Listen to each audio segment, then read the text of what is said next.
Hey, hello everyone. Professor Jason, your trusty guide to Spanish here. Welcome to part two in my series on gender, sexism, and non-binary alternatives in Spanish. If you haven't seen part one yet, I do encourage you to go back and view that lesson first, since I cover some important preliminaries, including key definitions and a discussion about why these topics are important to so many people today. In part two, this video, we'll take a closer look at gendered language forms in Spanish and learn about some of the alternatives that people are proposing and already using to address concerns about sexism and the exclusion of non-binary folks. All right, that's it for the intro. Let's go ahead and get started. All right, so before we dive into the content, let's just do a really quick overview of part two so you know what to expect. We'll get started by talking a little bit more about the idea of grammatical gender. We'll review classes of words in Spanish that exhibit binary gender, not just nouns, but we'll do a deeper dive on nouns. We'll learn some alternatives to uses and forms that some consider male-centric or even sexist. Then we'll go on to talk about alternatives meant to include non-binary folks. We'll discuss some in real life contexts where gender-neutral language matters, such as translation and interpreting, language teaching, or talking to and about non-binary folks. And then I'll share some personal thoughts, kind of soapbox moment too, personal thoughts about assuming the worst, language policing, and educating others. So, before we get started, one more thing, please don't forget to subscribe to my channel, like this video, leave a comment, and of course, share this video and my channel with other folks so we can get Professor Jason Spanish and Portuguese content in front of every Spanish student and teacher. Okay, so let's talk just a little bit about gender in language and society, or grammar versus society. Grammatical gender is a system of categorization and agreement that classifies nouns as masculine or feminine, or in some cases neuter. Roughly 45% of languages on Earth are gendered to varying degrees.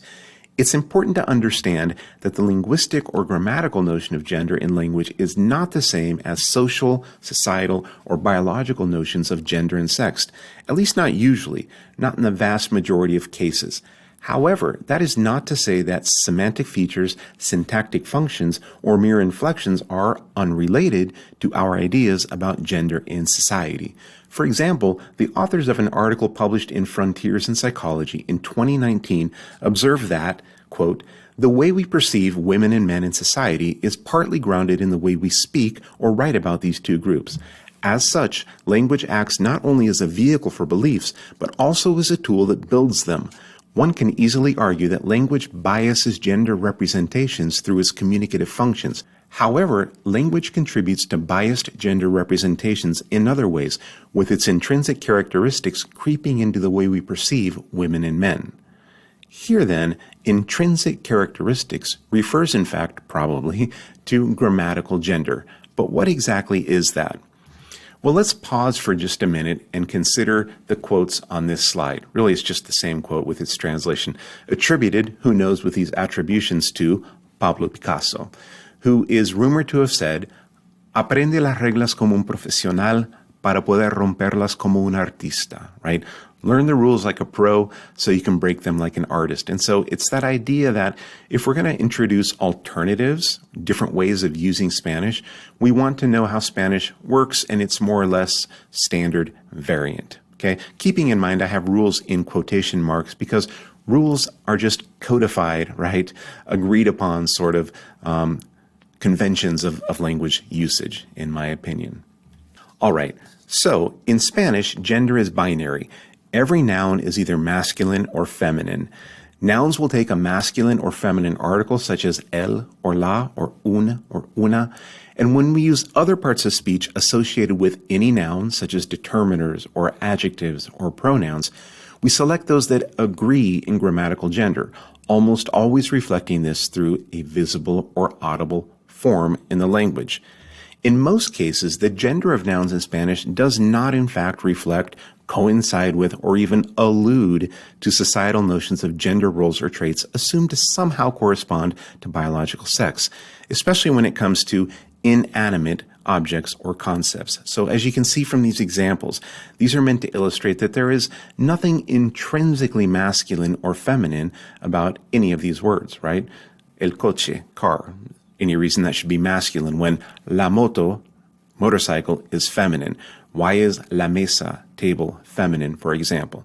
So again, nothing intrinsically masculine or feminine about any of these words or their reference. And this is true for probably 98% of all nouns in Spanish. That approximate percentage just came out of my head somehow. However, when nouns and adjectives refer to persons, for example, there may indeed be connections between societal notions regarding gender and how gendered language forms evolved and are used. Consider a few examples. Here we have señor versus señorita y señora. Notice that we don't say señorito. Why is that? Does that say something about gender and sex in our culture or in Hispanic culture? Something like hombre de negocios, businessman, versus dueña or ama de casa. We can see the gendered roles coming through the language here, and the difficulty it is to think of the sort of opposite gender alternatives to these. How about terms for professions like la médico or la arquitecto? These forms are used in some countries. Interestingly enough, it would be super easy with the morphology of Spanish to say la médica or la arquitecta, but for some reason that masculine morpheme or inflection on the end of the word stuck. Las enfermeras, las secretarias, las mujeres de limpieza, an announcement like se busca enfermera. These examples are just meant to show that we, in our minds, may associate certain professions, certain roles with gender or sex in our society, and our language might reflect that. Think about, I think I used this example in part 1, the difference between, in our minds, culturally, the associations we may make between el secretario y la secretaria. So in this example, los secretarios y sus esposas. We don't imagine some administrative assistants like receptionists, right? We imagine maybe cabinet ministers. It's a role in government.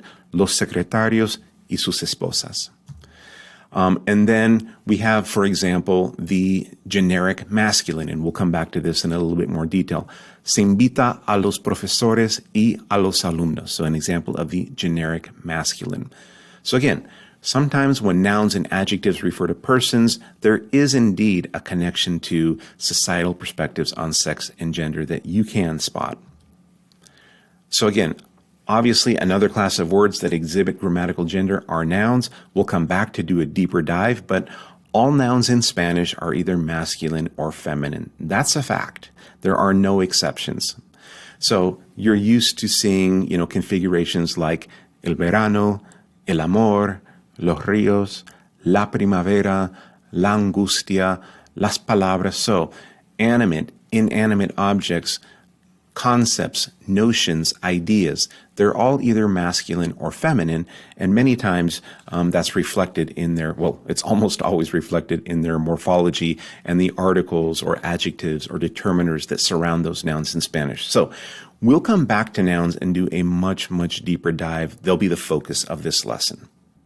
All right, so in the meantime, let's review a few other gendered word classes. It's not just nouns. Let's talk a little bit about determiners, right? Determiners are words like articles, quantifiers, numerals, demonstratives, possessives, and interrogatives. So let's look at a couple examples.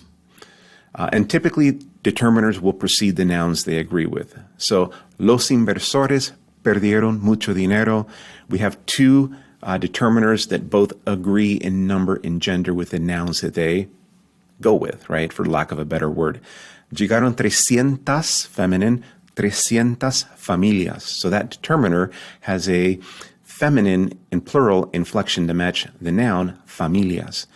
Hay que hablar con esas personas. Very similar. Here we have a demonstrative. Some people would call it a demonstrative pronoun, but it's a determiner. ¿Habéis visitado a vuestros abuelos? ¿Habéis visitado a vuestros abuelos? So again, masculine and plural to match abuelos. And ¿cuántos hermanos tienes? Here, the interrogative determiner agrees in number and gender with hermanos. Again, this is Spanish 101, beginning Spanish type of grammar, but I'm just trying to point out that it's not just nouns that show gendered, binary gender agreement in Spanish. Another class of words, so we've talked about nouns and determiners that show gendered or binary gendered forms are adjectives, right? Adjectives agree with nouns, typically ending in the vowels o, os, a, and as, or in some other gender-specific sequences. So just a few examples. Un largo camino. Here the adjective is largo, but it's modifying camino, a road. Los soldados chilenos, right? Masculine, plural. Esa mesa redonda. So, and so forth, right? Varias jugadoras latinas. Also, there are several kinds of pronouns in Spanish, right, that show agreement with and reflect the gender of the nouns they refer to. We have subject pronouns, direct object pronouns, prepositional pronouns, possessive pronouns. Just a few examples. Él es peruano, subject pronoun, could be ella es peruana, or ellas son peruanas. Ellas son estudiantes, right, in the case that the group of women is a group of only women. Ellas son estudiantes. Los culpables somos nosotros. So again, just examples of different types of pronouns, trying to just reiterate the point that binary gender affects more than just nouns in Spanish. We've talked about nouns, determiners, adjectives, and now different types of pronouns, including the last examples, for example, prepositional pronouns or possessive pronouns. Para ellas, ese libro no es tuyo. Okay, so nouns are definitely going to be the focus of this lesson.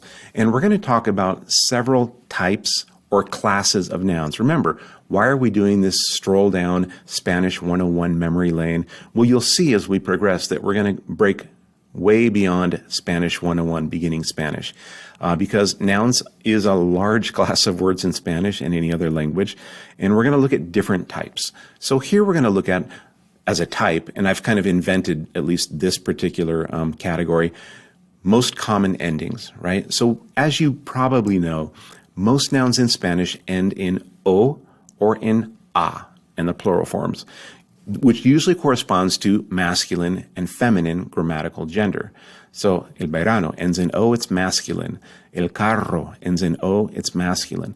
La primavera ends in a, it's feminine. La hermana, obviamente, feminine. Okay?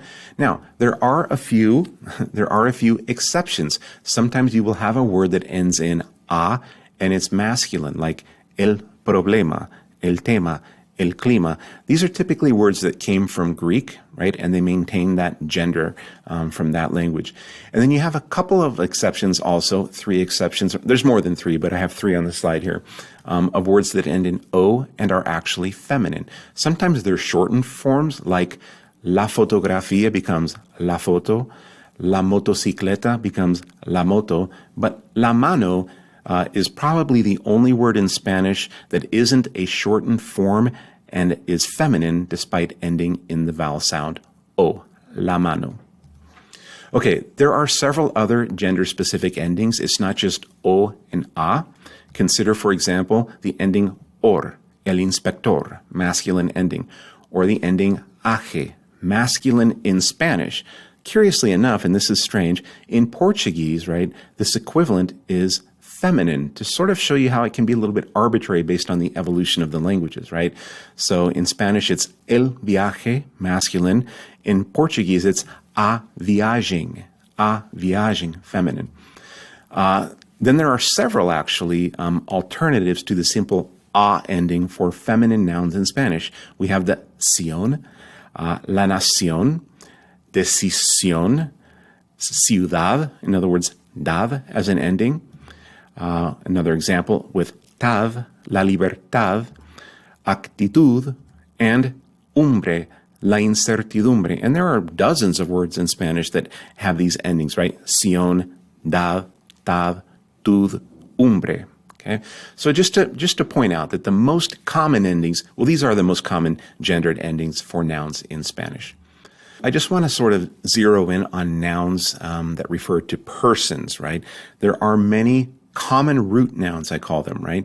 These are nouns that have a similar root, and their endings end in o or a to illustrate whether they are masculine or feminine. And there is a connection here to male and female biological sex and gender roles in society. So here's some examples. abuelo, abuela, right? So you can see the common root, right?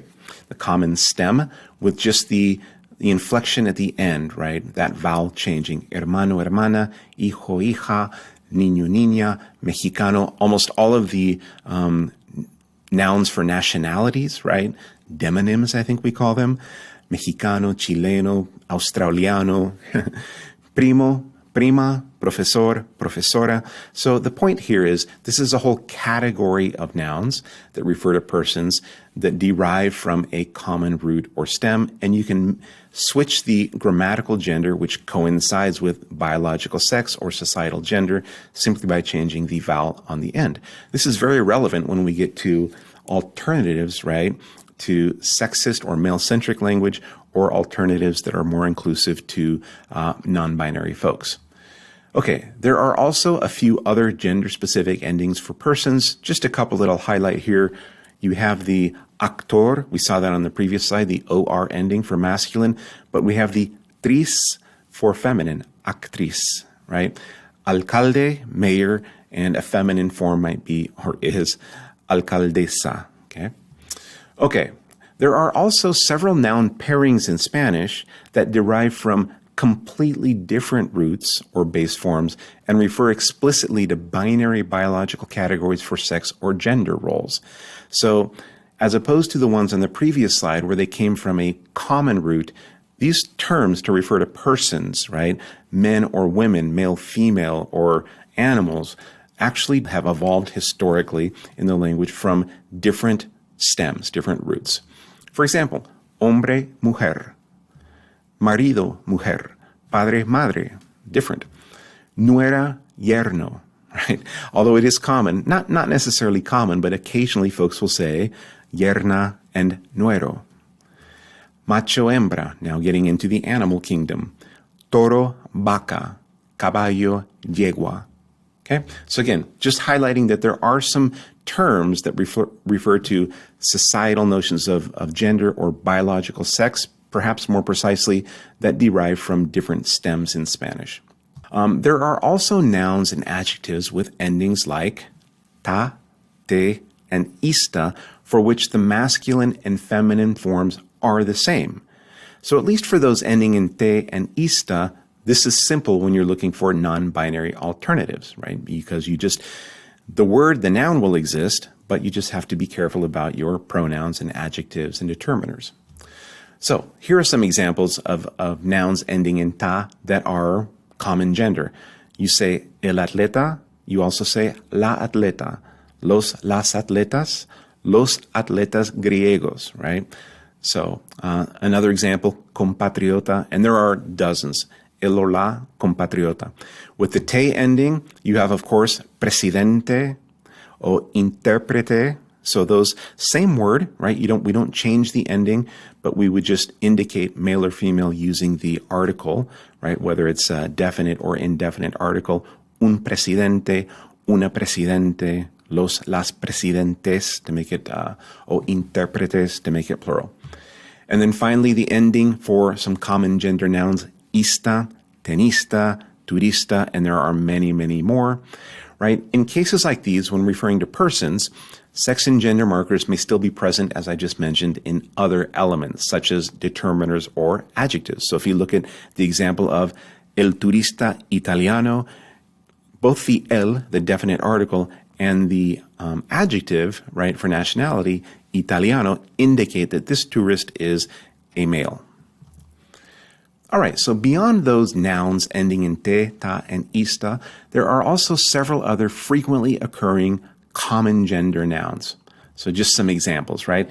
It's both el or la, camarada, cónyuge, el or la, indígena, el or la, joven, el, la, mártir, rival, or el or la, testigo. So these are things to be aware of. Okay. There are also a handful of words in Spanish known as epicene nouns, meaning they have a fixed masculine or feminine grammatical gender, and that form is the one that's used to refer to people of both genders, or for that matter, of any gender. So let's look at an example here. Here in this first example, the epicene noun is personaje. You can only say el personaje. You cannot say la personaje. Maybe, as we'll talk about in a second, for a non-binary character, you could say le personaje. But the form personaje would not change because it is an epicene noun. So even when we're trying to accommodate or be inclusive of non-binary individuals, if it's an epicene noun like the examples on this slide, we do not change the form. Okay? So Ana Clara, la abuela de Julia, so I've given two indications that we're talking about a woman, es el personaje principal. Okay? Again, curiously enough, in Portuguese, it's also an epicene noun, but it's feminine, a personagem. ¿No conoces a la persona que te mandó el mensaje de texto? No conoces a la persona. So regardless of whether the person that sent the text is a man or a woman, a trans man, a trans woman, a non-binary person, we would use the term la persona. It's invariable. It's an epicene noun. Llamaron una ambulancia para atender a Juan José, la víctima del asalto. So por Juan José, he went down, victim of an assault, but he is la víctima. So even though he is a man, he's male, it's always going to be la víctima. It's an epicene noun. So even if we're talking about a trans person, a non-binary person, it's always going to be la víctima. El doctor Jiménez y la doctora Jiménez son nuevos miembros del profesorado. Here I put in this example two epicene nouns. You can only say miembro, it's always masculine, and it's profesorado is also always masculine. All right. Finally, there are also some nouns which may be used either in the masculine or in the feminine, depending on factors such as the intended referent, what we're talking about, the dialect, where the speaker's from, their social register that they're using, the historical period, or even just poetic license. So here are some examples. You will see both forms of these words, and it will vary depending on those factors I just mentioned. Some people say el azúcar. In some contexts, you might see la azúcar, right? You will hear people talk about la calor, mucha calor, right? Or el calor, mucho calor, okay? Same with el or la cometa, depending on dialect, depending on intended referent. Lente can be el or la. Of course, el mar, la mar, that's one of those poetic license examples. Probably you will hear el maratón, or in some places, la maratón. Same with el or la margen, el or la radio, el or la sartén. So ambiguous gender nouns. So again, I'm just trying to present various categories or classes of nouns to illustrate that it's really not that simple. Gender, binary gender in Spanish, and alternatives, they require that we know the rules before we can innovate, break the rules, so to speak. Okay, and finally, let's talk about the generic or grammatical masculine in Spanish. Touched on this in part 1 as well.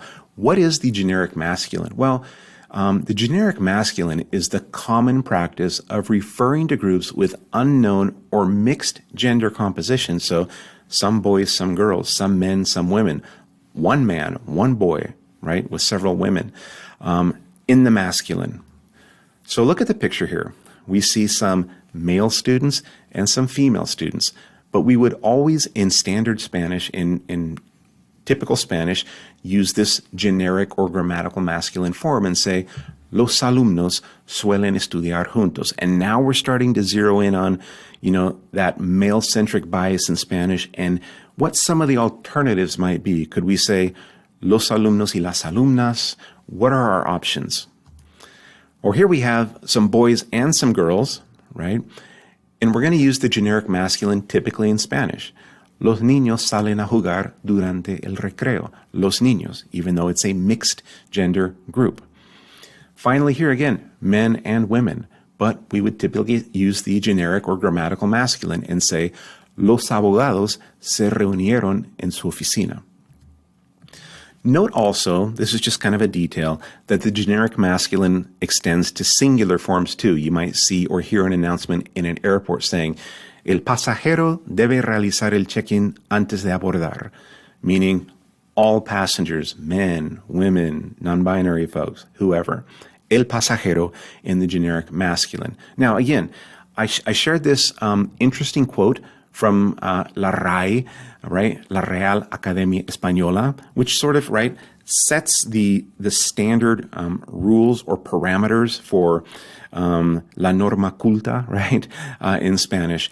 And this institution maintains that the generic masculine, what we're talking about on this slide, defaulting to either the plural masculine or the singular masculine, is sufficiently inclusive of women and non-binary people.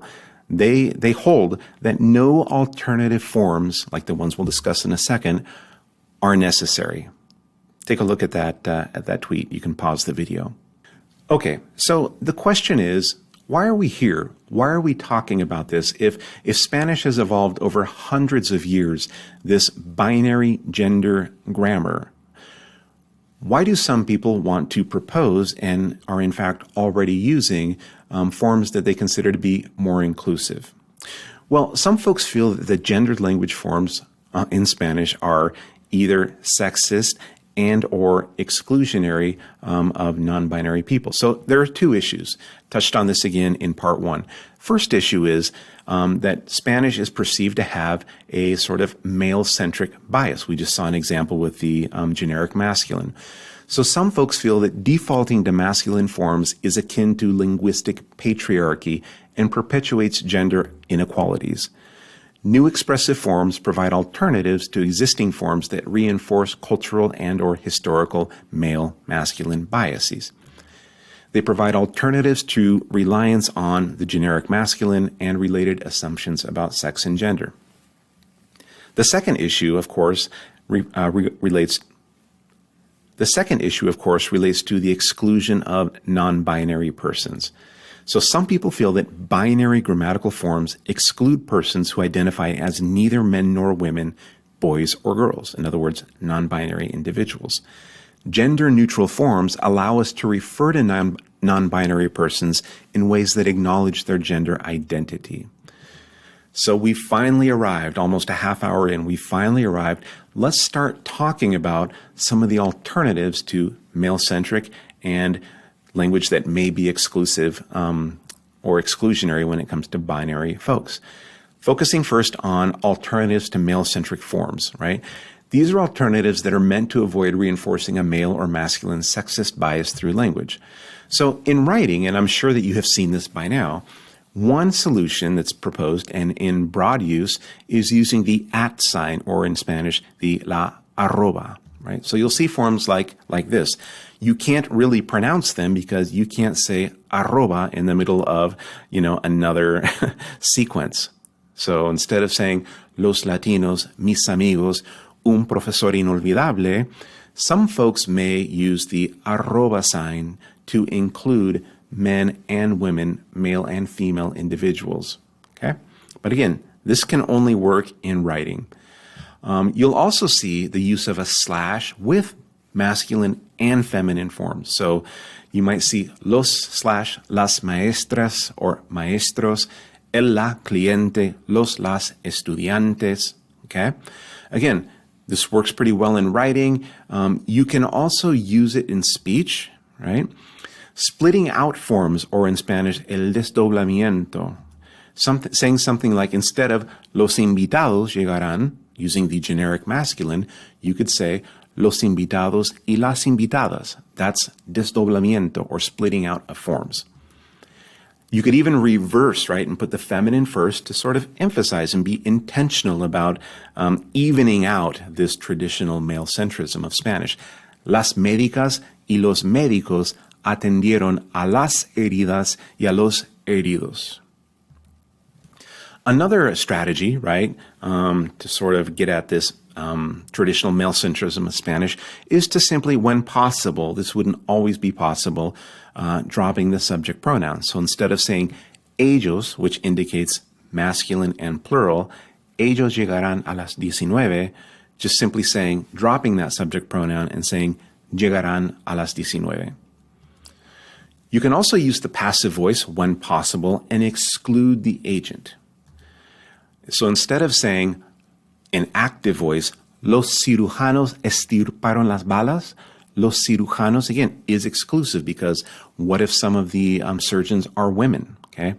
You could say, put it in passive voice and exclude the agent. Las balas fueron estirpadas quirúrgicamente. That requires a little bit more creativity. Maybe hard to do on the spot. So these are some alternatives. You might want to just pause here and think about, have you seen cases like this, uses like this?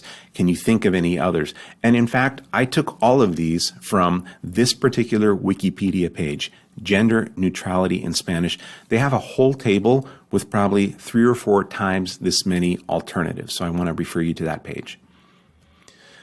Okay, so let's talk about alternatives to the binary view of gender that are meant to include non-binary persons. So we just talked about things that are meant to level the field between men and women.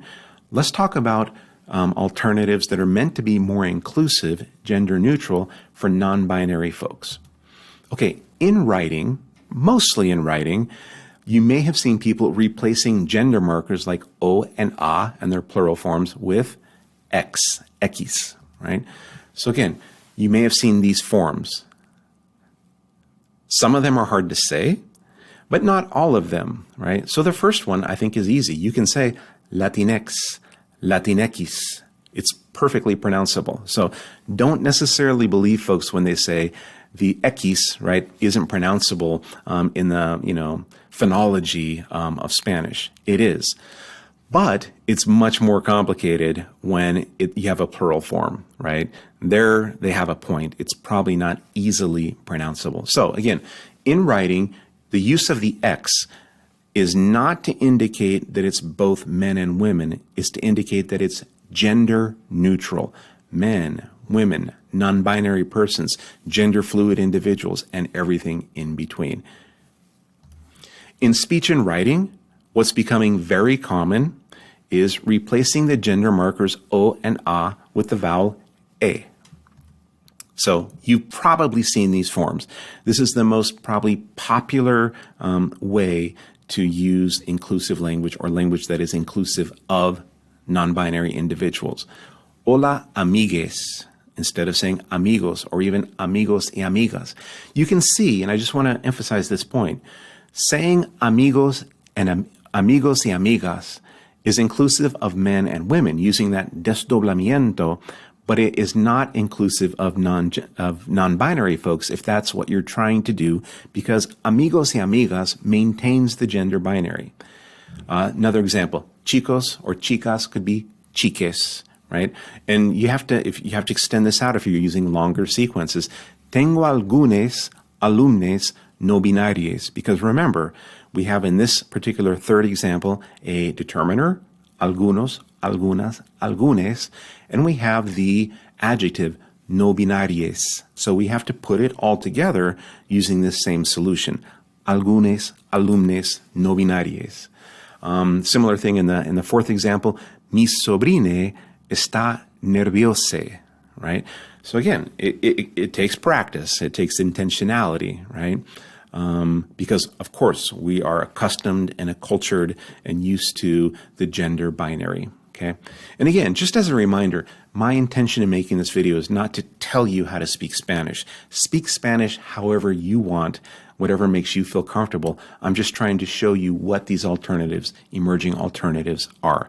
Now look at the, just to show you sort of the subtle complications, right?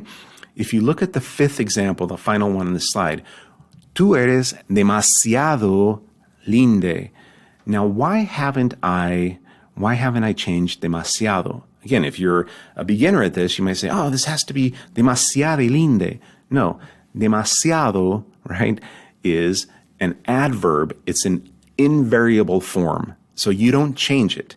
Tú eres demasiado linde. Linde is an inclusive, right, gender neutral adjective.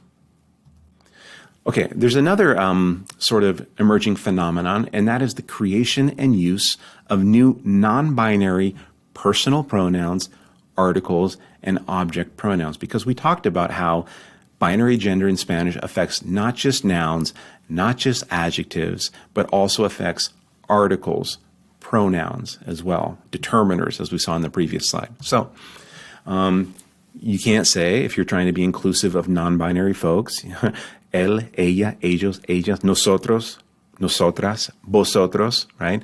Ustedes would work perfectly fine. Instead, what has been proposed, right, by non-binary folks and their allies are these forms. Instead of él, ella, or instead of él or ella, ella. Instead of ellos and ellas, ellas. Instead of nosotros or nosotras, nosotres. Instead of vosotros or vosotras, vosotres. So here are some examples. Instead of saying, él dijo que venía con nosotros, or ella dijo que venía con nosotras, it would be, ella dijo que venía con nosotres. Instead of the articles, the definite articles, el, la, los, las, or the indefinite article, un, una, unas, or unos, right? You would have these forms, le, les, une, and unes. So instead of saying, la tía de Julia es una de mis mejores amigas, it would be, la tía de Julia es une de mis mejores amigues. I should have underlined that ending as well, but I'm just trying to illustrate the articles here on this example. And then when it comes to direct object pronouns, sort of in a sense just reverting to leísmo, like they do in much of Spain. So if you are leísta, this one isn't a problem. You're already being super inclusive. So le and les rather than the direct object pronouns lo, la, los, or las. Example, instead of saying, ¿conoces a Lexi? Sí, la conozco muy bien, which would be a direct object pronoun. In many parts of Spain, they would already use le conozco, sí le conozco, but that would be the inclusive of non-binary folks, inclusive direct object pronoun. Sí, le conozco muy bien. All right, so I wanted to just sort of emphasize when might it be maybe especially important to consider at least making an effort, right? Some IRL in real life contexts where this matters a little bit more. So when might it be especially important to use non-binary alternatives? I think, me personally, when you're talking to or about non-binary individuals. But another one that you may not have thought of, but I think of because I teach translation on a regular basis, is when you're translating or interpreting. And then finally, I want to talk about, and I will talk about, language teachers and language learners. But first, let's talk about translation strategies, okay? Translators and interpreters may be asked by clients to use language that avoids binary grammatical gender forms. This happens in the real world. There are clients that ask the translator to render a gender-neutral target text in Spanish, in Portuguese, in another language that has grammatical gender. So, certain translation projects also might just call for more inclusive uses of language, right? Think about a project that serves the LGBTQ+ audience, okay? In such situations, translators and interpreters may opt to use what's known as indirect non-binary language or direct non-binary language, or of course, a combination of the two. So what do we mean by indirect and direct non-binary language? I'm going to show some examples. Indirect non-binary language, right, INL, right, uses language forms that avoid binary forms. And direct non-binary language is to use non-binary forms like the ones we were talking about on the previous 2 or 3 slides. Examples. If one of the ways we could translate something is los solicitantes deben proporcionar los siguientes documentos, using indirect non-binary language, I could say something like, I could make it an impersonal construction. Es necesario proporcionar, removing los solicitantes. But in using direct non-binary language, I would say, les solicitantes deben proporcionar. Another example with, starting with indirect, if it were something like, it could be, el candidato debe enviar su currículum. In indirect binary language, I could make it a command, right? Envíe su currículum. In direct non-binary language, I could change el candidato to le candidate. Final example, right? If one possible rendering was, ¿Vosotros estáis preparados? Right? Vosotros estáis preparados? In indirect non-binary language, I could render this instead as os habéis preparado? Notice there's something that looks kind of masculine with that O ending on preparado, but it's not. That is a past participle form. Os habéis preparado, so there's nothing that indicates the gender of the people we're talking to or referring to. So I've changed the syntactic arrangement of that sentence to make it completely inclusive of any gender or non-gender specific. A direct binary language alternative would use, instead of vosotros, vosotres, and instead of preparados, which is an adjective in this case, we would change it to vosotros estáis preparades.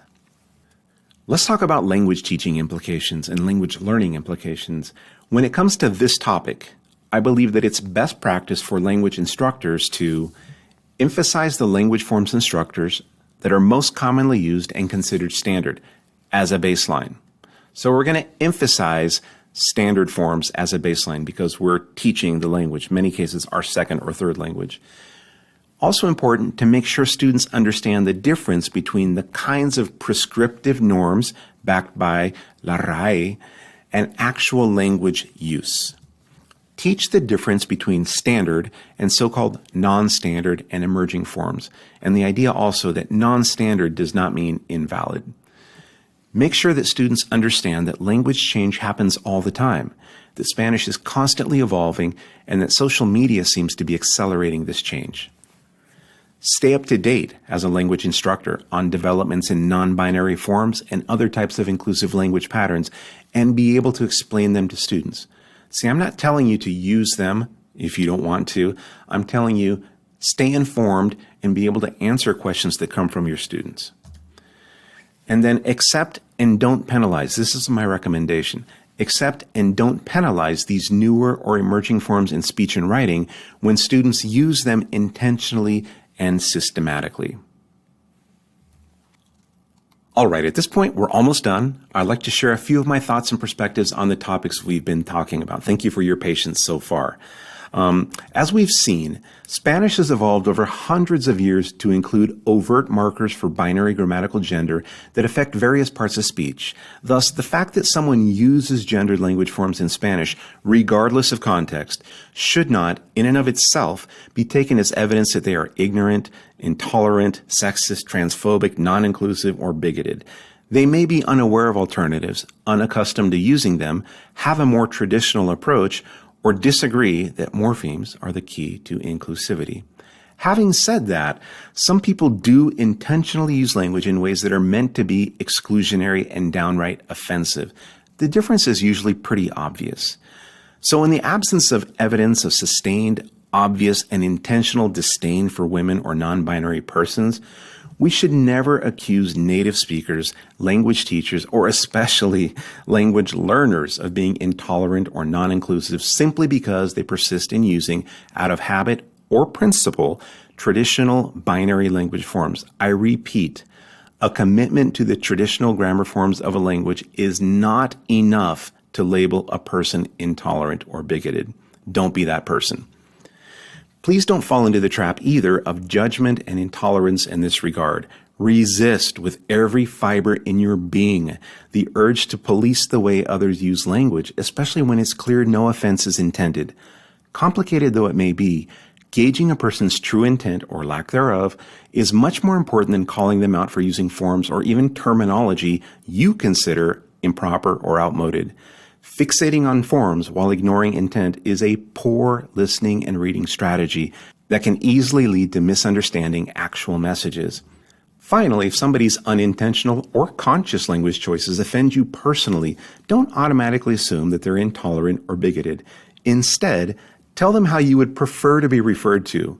You'll have much more of an impact if you extend some grace in such situations. Bottom line, it's better to educate than to denounce. Hopefully, they'll see how important the issue is to you and make adjustments when speaking to you or about you. Plus, there'll be a lot less outrage in our crazy world. So it's a win-win. Thanks again for listening to a few of my thoughts from the soapbox. That pretty much concludes my two-part series on gendered language, sexism, and non-binary alternatives in Spanish. I sincerely hope that you found this content to be informative, useful, and even thought-provoking. If so, please check out my many other video lessons on Spanish and Portuguese. So again, thanks for watching, take care, and I'll see you next time. Hasta pronto.